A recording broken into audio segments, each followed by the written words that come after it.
Good morning, friends. Today we're going to be reading chapters 39 and 40 of The Wish Tree.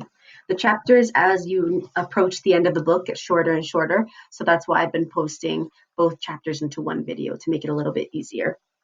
Chapter 39. At long last, I stopped talking. Once the words had spilled out, it was like trying to stop the wind. In the silence that followed, I felt as if the whole world was holding its breath. I had broken the rule.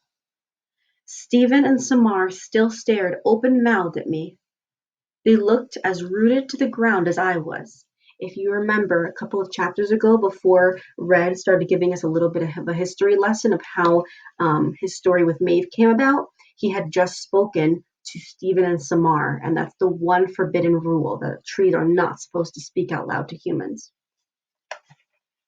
Neither had uttered a sound while I told my story.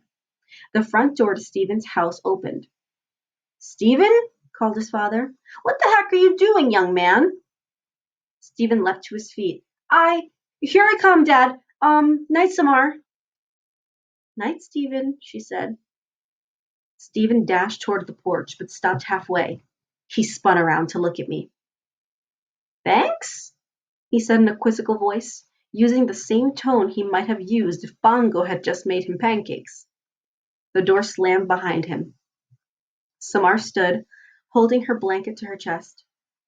"I know I must be dreaming," she said. She headed to her own porch and eased open the door. "I just wish," she added with a smile, "that I didn't have to wake up." Chapter 40. Almost instantly, I regretted what I'd done. I'd broken the rule, the biggie. I'd deliberately spoken to people. And not just a few words. I'd spoken a river of words. I wasn't like that frog in the mailbox. I hadn't broken the rule accidentally. I'd broken the rule because I wanted something. I wanted it to matter. I wanted to do something meaningful before I died.